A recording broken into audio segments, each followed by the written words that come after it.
Hey guys, just going to go over the process to make a windshield for my dirt bike.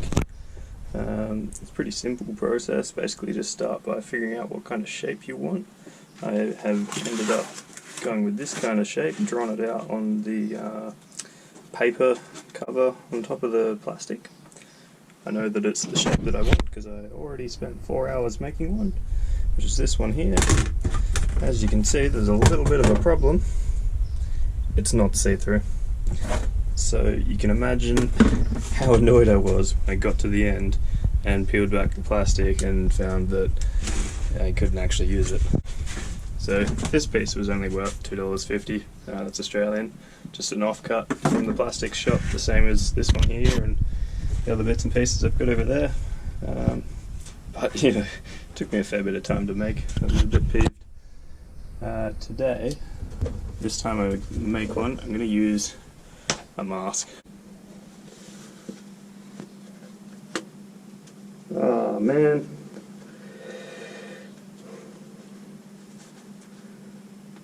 That'll have to. Maybe the heat in here gets to them. Some glasses. For this, got a jigsaw, cut it out. The one I made yesterday, I started cutting out with just a standard wood saw. It worked alright, but then I ended up trimming it up with the jigsaw and I found that that worked better for me. Also got a heat gun here. This one's temperature controlled, and I've just put the end on there just to sort of direct the hot air in the way that I want it to go. We're also going to be using this little knockoff Dremel tool with a few different attachments on the end, so it's handy to come along and just shape those edges up nicely and give them a good polish. The other thing that we'll be using is a heap of different sandpapers. So we'll be starting at about 240 grit, working our way through, you know, 320, 400, 600, finishing with an 800. And then on here, I got a polishing wheel thing, polishing compound as well.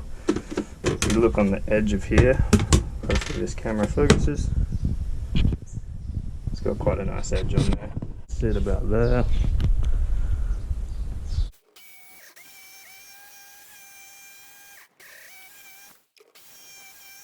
Okay, now that we've cut this out, need to measure and try and find the most central point along here. So this bluish line here that you probably can't see is the most central point.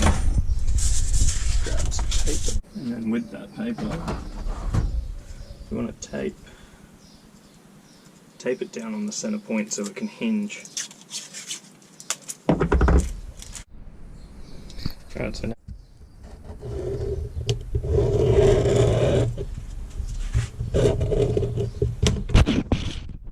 yesterday that this was a bit easier. Both sides there. If we cut along this side here, that's going to be even to that side, but there might not be enough plastic here. We might have overcut on this side, so you'll be able to find that out.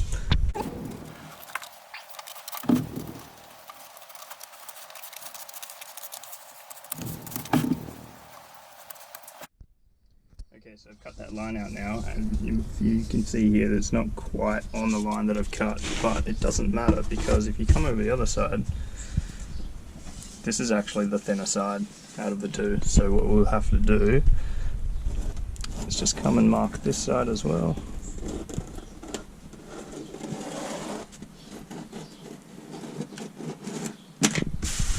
Cut that out. And then when we cut that out, we'll see the plastic on this side that we need to trim down to make this side even with that side.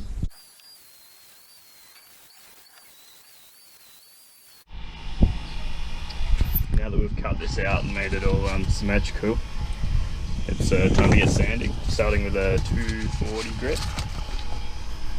And the better you do your very first round of sanding with your 240 grit, the easier it's going to be when you do your coarse grit. You'll be able to fly straight around with your, not coarse, with your finer grit, you'll be able to fly straight around. It'll end up like glass, see-through kind of stuff. This first round's the round that's the difficult one to do. Alrighty, so all the sanding's done. We've gone through to 800 grit sandpaper. If you were a real perfectionist, you could probably go through up even higher if you wanted to. but for the use that this is going to be used for, 800 grit's going to be fine. We're just going to come along now with our little polishing wheel, go around the edge, polish it up, finish up that edge, and go from there. Alright, so I've done all the edges and whatnot. I've just come down here and marked out where I'm going to make my mounting holes, so there, and there. There's no real rhyme or reason as to where these are. It's just I think that 3 will be a decent amount. I've marked them out starting with a small drill bit, and then I'll go up to the size of the bolts that I've got. Next thing to do is to decide how we're going to bend this. So if you want to curve in this, you're going to have to warm it up and bend it around, or if you want it to curve upwards, or however you want it to curve, you're going to have to figure out which way you want that done. This time we're going to have a go at curving it side to side. So with this, I'm going to put this in the oven, warm the whole thing up, and sit it down on this little container there. The cool thing about this container is that if I wanted a sharper curve, I could just let this down, not a sharper curve, a less of a curve, and then sharper curve come up.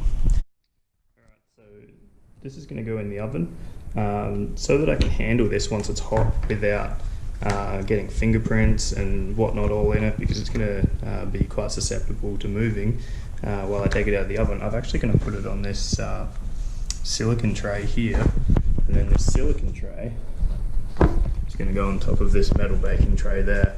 Cook until crispy and golden brown. Alright, so we've got that out of the oven. It's bending quite nicely, I reckon. Won't be long. Well, this here is the end result. Got a nice little curve backwards and a nice curve across.